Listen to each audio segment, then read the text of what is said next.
Hey guys, so I wanted to come on here and talk about this report because I think it's really interesting. And it also speaks to a lot of stuff that, myself and I know some of my subscribers who are Black women who have experienced on Twitter. And I'm sure if they did the same report with Facebook or YouTube or any social media site, they would find the same results because at the end of the day, it's been well documented that Black women are the most disrespected. They have been the most disrespected and unprotected group of women on the planet. Most of that reason is due to the fact that Black men, by and large, have been proved to be ineffective in their desire and ability to protect Black women. Also, remember, I believe it was back during the civil rights era when Malcolm X made mention of the fact that the Black woman was the most disrespected and unprotected group of women on the planet. And this is reflective of the men. So when I see, an article on Twitter that talks about the fact that Black women are the most abused and disrespected on Twitter, it doesn't really surprise me because ultimately society has stayed the same. Now you just have that attitude being spread over social media, as well as different platforms, because we already get it in the mainstream media. Black women get it in their everyday life. So it wouldn't be surprising that you would have that same dynamic carrying on to social media. I wonder, as we read over this, if it's going to tell the demographics of who's administering this abuse, because I would venture to say if they broke it down that way, you would probably find that Black women are the most abused on Twitter.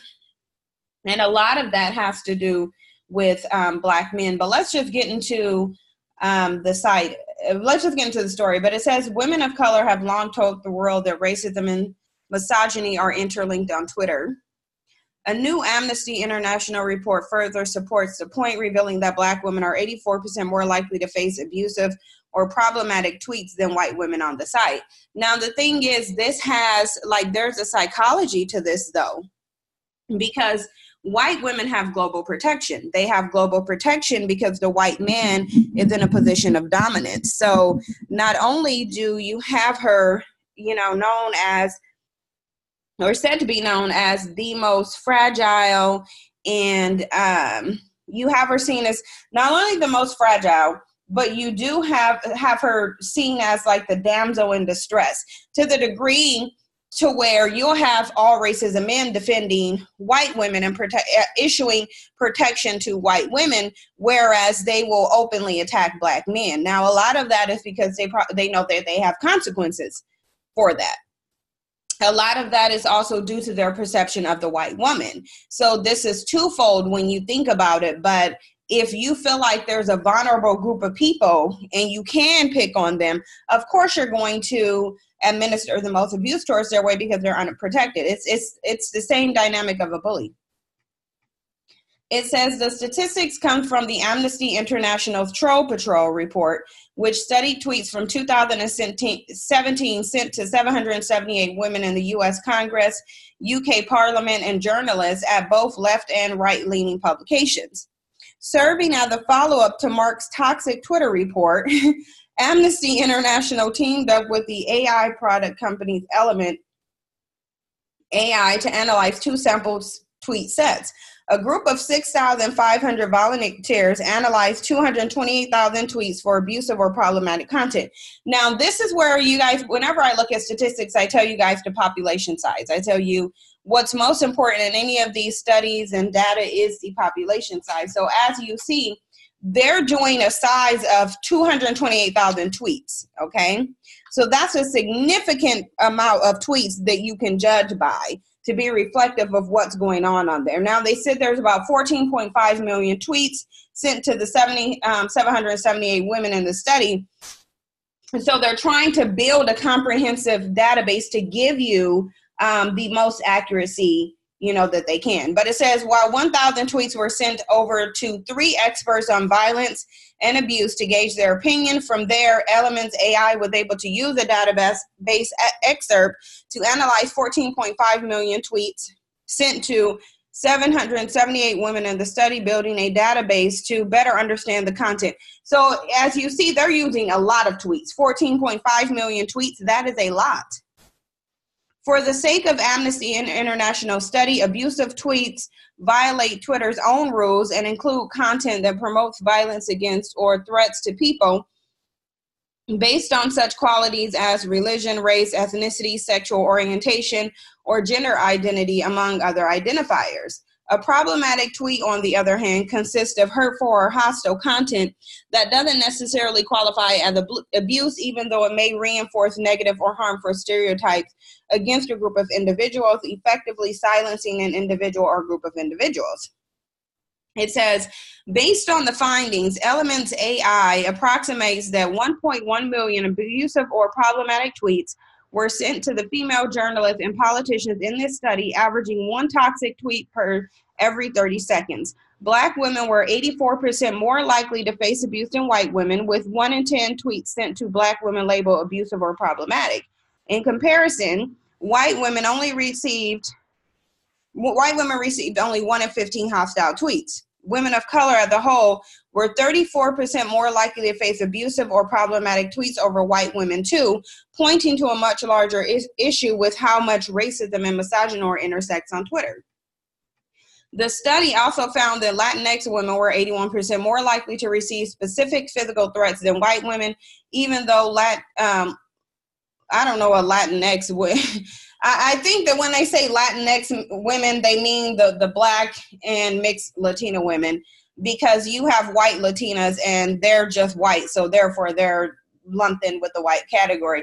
So I think that's what they may mean. Otherwise, somebody in the comment section can explain to me what a Latinx woman is. That's not a race, because Latin isn't a race. But it says even though Latinx women face proportionately less abuse than their white counterparts, mixed race women received abuse all across categories, including sexism, racism, physical, and sexual threats. And that's because mixed race ones are seen as Black anyway. With the help of technical experts and thousands of volunteers, we have built the world's largest crowdsourced database about online abuse against women. Amnesty International Senior Advisor for Tactical Research told the Daily Dot in a statement. Troll Patrol means we have the data to back up what women have long been telling us, that Twitter is a place where racism, misogyny, and homophobia are allowed to flourish basically unchecked. And the thing of it is again, it goes back to who's supposed to be checking them. Because ultimately, Twitter is ran and moderated by white people, specifically either white men or white women. So automatically, they're going to place protections there throughout the site to where they're moderating, so that people already know white women are protected. You cannot send them these things without consequence. Like, everything is about consequence. If you do something and you know there's going to be a consequence, like your Twitter page getting deleted or you getting suspended or whatever on there, if you do things to white women and you know you're more likely to do that, that's going to serve as a preventative measure. But when you see that Black women are out here on their own, you know that Black men are not going to come to their defense. White men are not going to come to their defense. And even if you have those same white people moderating and determining what's abusive, because it's going towards a Black woman, they're probably not even going to see it as abusive, because race has the primary determining factor here. And so this is just another thing that honestly that honestly reflects poorly on Black men. And I know they're not going to see it that way. They will somehow separate themselves from Black women, although society doesn't. Society sees Black women as an extension of Black men, and we know that Black men will never really admit to or understand how by them leaving their women vulnerable, they're leaving themselves vulnerable too. And that is why you have Black men's situation in this society being what it is, where you have all other races of people, including their women, exploiting and dominating Black men, because when you see stuff like this, it contributes to that.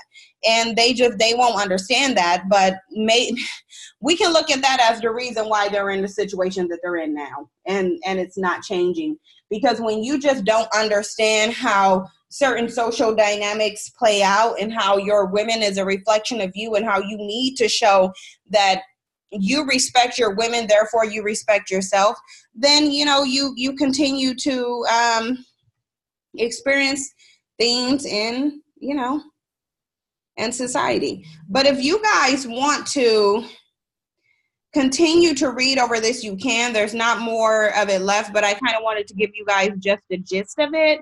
I mean, I'm pretty sure nobody who reads this, you're probably not surprised by the fact that is saying that Black women are the most abused on there. That's kind of reflective of what's going on in reality, where Black women are lacking these protections and things of that sort. And unfortunately, you know, I don't see the men really changing, because that takes a certain level of courage to step out there and say, you know, I'm going to protect my women from these people that I can't even protect myself from. Because I'm sure if they did it towards men, you would see that Black men probably have the highest rate of abuse on social media too. So if they're not protecting themselves from it, just like out here in the real world, if by and large they're not even protecting themselves from these racist assaults, they're not protecting the children, they can't be expected to protect the women, really. And they can make it whatever excuse that they want to. At the end of the day, things are still occurring and things are still happening as a result of their actions and lack of inaction. But you guys, let me know what you think about this. Thank you for your support. If you don't believe that Black men have anything to do with this, and their lack of protection has anything to do with this, then answer this one question. Why do you think white women are not suffering the same type of abuse that Black women are? What consequence what do you think is serving as a preventative measure and a protection measure for white women? Because if there wasn't some type of protection being issued to white women for someone, most specifically white men, you just wouldn't see this, that you would probably see it being reversed. It's either that or the people, or a combination of the fact that people see white women in a certain light that they do not see Black women in. And that is because of how their man protects them and upholds them in society. But you guys, let me know what you think. Thank you for your support. I'll see you in the next video.